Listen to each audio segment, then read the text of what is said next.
Like કરો, share કરો ને સબસ્ક્રાઇબ કરો આ યુટ્યુબ ચેનલને.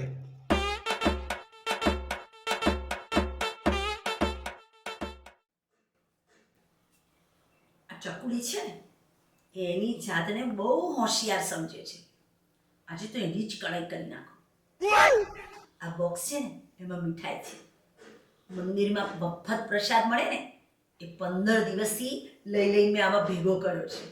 આજે આ પ્રસાદ આ ચકુડીને વેચીને પૈસા ઊભા ના કરું ને તો મારું નામ બી ઢોકળી ને ઢોકળી. વાહ, જોઈ લો.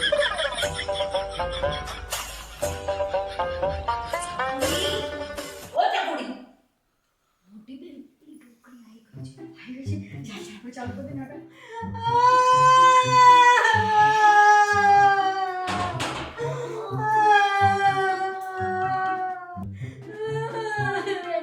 તારી આંખો ગટરના ઢગલા જેવી ના ઉભરાય. જે થવાનું હતું એ થઈ ગયું. એ જ તો વાત છે કે જે થતું થવાનું એ થઈ ગયું. ચકુડી, શું થયું? ભૂત ફાટી ગયું? ના ભગવાન, ભૂત ફાટી ગયું હોત ને તો દહીં બનાવી દો. પણ આ તો આખું ને આખું આ ફાટી ગયું છે. આ તમારા ચકાભાઈ બહાર ગુમ ગયા છે ને અને ફોન સ્વિચ ઓફ આવે છે એમનો.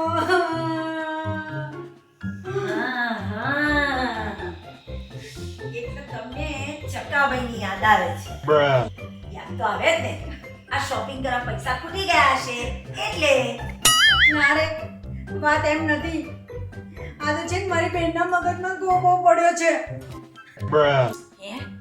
ગોબો? હા. હે? હથોડી અને છીણી લઈને મગજનું નકશી કરતા તે ગોબો પડી ગયો. નાના, આ તો મગજમાં છે ને, મેડિકલની લાઈનમાં મગજમાં સોજો કહેવાય. ને આ મગજને રિપેર કરવા માટે તાત્કાલિક 10,000 ની જરૂર પડી છે. ડોકરી બેન, પ્લીઝ મને 10,000 ની જરૂર પડી છે તો આપો ને. મોટી બેન બહુ દુખે છે. હે? તકલીફ મગજમાં છે કે પેટમાં?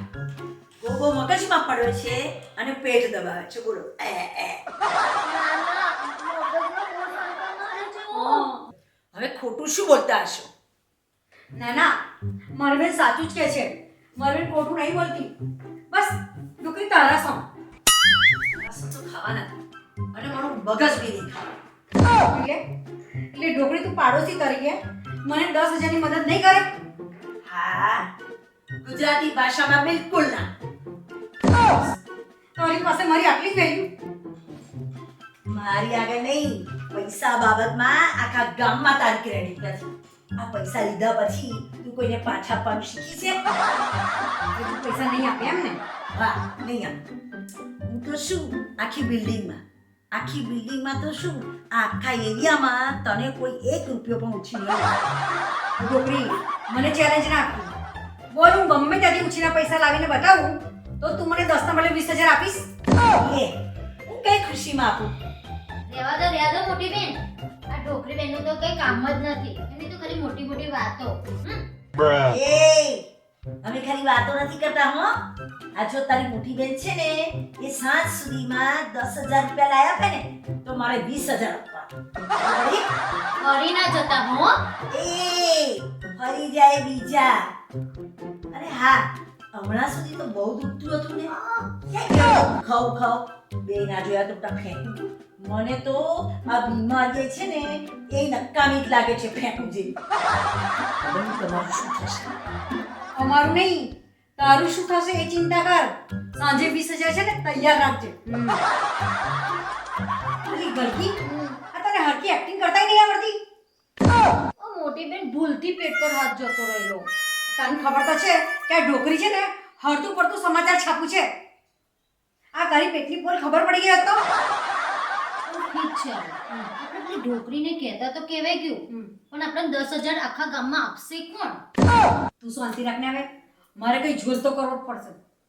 ઝોલ કરીને આવું છું. જો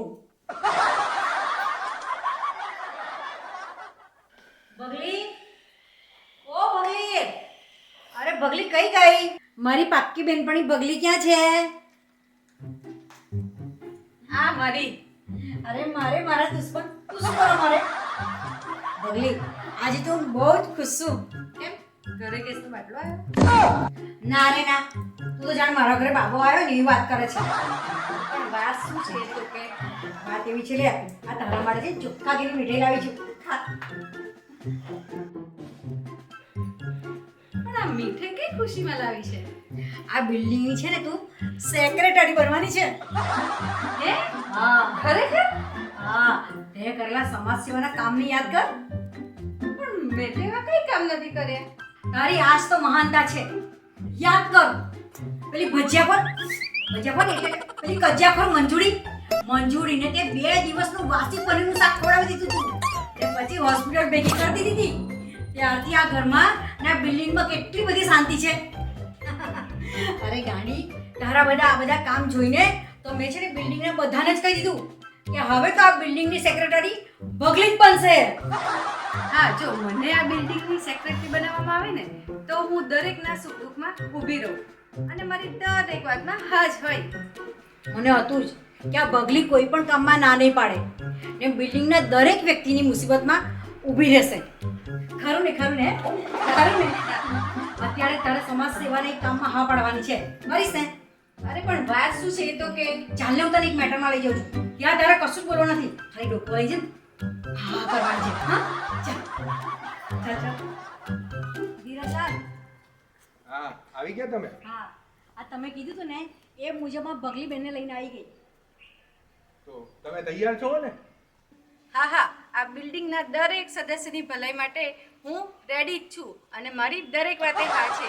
પણ તમે સેક્રેટરી છો તો તમને તો કોઈ વાંધો નથી ને? ના રે ના, તમારે જેવા ઇજ્જતદાર વ્યક્તિ ઊભા રહેતા હોય તો મને શું વાંધો હોય? જો ચકુબેન, આ પૂરા 10,000 રૂપિયા ગણી લેજો. હા ના તમે ગણ્યા છે તો બરાબર જ હશે ભગીબેન, આ ચકુબેન જો અઠવાડિયામાં પૈસા ન આપે તો આ ઉછીના પૈસા તમારે મને દેવા પડશે.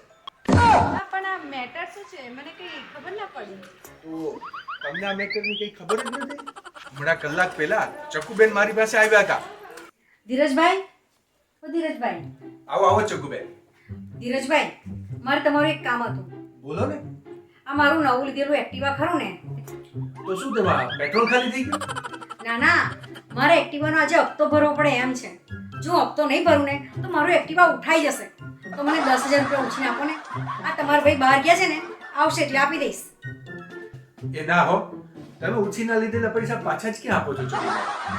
ના તમે ચિંતા ના કરતા આ વખતે હું આપી દઈશ ના હો, પણ જો તમે કોઈ સારા વ્યક્તિને જામીન માટે લઈ આવતા હો તો કંઈક વિચારીશ. આ મારા બાજુવાળા ભગીબેનને લઈ આવું તો વાંધો નથી ને ના, જો એ વચ્ચે આવીને રહેતા હોય તો મને તમને ઉછીના પૈસા આપવામાં કોઈ વાંધો નથી. જા લેતા આવો. સારું તો હું લઈને આવું છું હા હવે સમજ્યા ને તમે? હું તો સમજી ગઈ પણ શું કરે છે ચાલો હું તમને બધું રસ્તામાં સમજાવી દઈશ ચાલો ધીરજભાઈ ચકુડી એટલે બહુ જ ખોટું કર્યું. મને ઉલ્લુ બનાવીને મને ફસાવીને પેલા ધીરજલાલ પાસેથી તે 10,000 નો જોર કર્યો. અરે પગલી જોલ કરવો પડે એવો હતો તું ચિંતા ના કરીશ ને ધીરજલાલ તારી પાસેથી ઉઘરાણ નહીં કરે વિશ્વાસ રાખ મને તારી પર જરાય વિશ્વાસ નથી. આ તે પેલો એમેઝોન પરથી ડ્રેસ કુરિયર કરાયો હતો 800 રૂપિયાનો, હજી એ 800 રૂપિયા તે ક્યાં મને આપ્યા છે? અને આ તું ધીરજલાલને પૈસા પાછા ના લે તો ધીરજલાલ તો મારું જ ગળું પકડે ને. તું મને તારા પૈસા પાછા આપી દે. તને સાંજ સુધી મળી જશે અરે પણ અત્યારે પૈસા આપવામાં તને શું વાંધો છે? વાંધો છે તને પૈસા જોઈતા હોય ને તાર મારી સાથે આવવું પડશે આ ચકુડી મારા 10,000 રૂપિયાનો ફાંદો કરી જાય ને એના કરતાં મારે એની જોડે જવું જ પડશે. હે ભગવાન, હું આ ક્યાં ફસાઈ? ચાલ, અરે પણ ક્યાં જવું છે? ચાલ તો ખરી તું મારી જોડે ચાલ હું તને લઈ જઉં ચાલ ઢોકળી ઓ ઢોકળી કેમ છે ઢોકળી મારી એક વાત પડી છે ને આ તારો ફેરન લેવલી જેવો પીરશે ને એ ઉતરી કડી જેવો થઈ જશે મુદ્દા પર આવીને ભાઈ શું કહે દીદી આ ગામમાં કોઈ મને ઉછીનો 1 રૂપિયો ના આપે જો 10,000 રૂપિયા ઉછીના લઈને આવી છું હું માનું જ નહીં મને ખબર હતી કે તું નહીં જ માને એટલે જ છે ને હું આ સાથે ભગલીને લઈને આવી છું ભગલી બોલને મોડાથી એમ ફેરકીક લગાવીને બેસી શું રહી છું હા હા હા આ બિલ્ડિંગના સેક્રેટરી છે ને ધીરજભાઈ એમને મારી દેખતા જ અમને 10,000 રૂપિયા આપ્યા હતા હે આ ધીરજભાઈની આંખે મોતી આવ્યો છે કે એમણે માણસ જોયા વિના સામેથી 10,000 રૂપિયા આપી દીધા માનવામાં નથી આવતું હવે ઢોકળી મારવું જ પડે તે કીધું તું ને શરત મારી હતી ને મારી જોડે કે સાંજ પહેલા હું 10,000 ઉછના લઈને આવું તો મને 20,000 રૂપિયા આપીશ હે અરે બીજા એવું કીધેલું ને તો લઈ આવ મારા પૈસા જાણ લાવું છું આ. આજા લઈ આવ એકવાર કીધું લાવું છું ચકુડી આ સાવ ખોટી વાત છે હો. કહું ઢોકળીને કહું કે તે મને કેવી રીતે ઉલ્લુ બનાવીને મને ફસાવીને પેલા ધીરજલાલ જોડેથી 10,000 રૂપિયા લીધા હતા પગલી તારે ખિસ્સામાંથી ધીરજભાઈને પૈસા ચૂકવવા છે કે માથે ટોપી પહેરાવી છે ના ના ના ના. તો શાંતિલાલનો સ્વ રાખીને બેસી રહે ને શાંતિથી ચકુડી હાલે પૂરા 20,000 કણી લે પૂરેપૂરા છે ને કણી લે હા હવે એટલો તો વિશ્વાસ છે મને તારી પર ટોપી હે કે તે પૂરેપૂરા જ આવ્યા હશે ચાલ ચાલ હેડ આપણે જઈએ હવે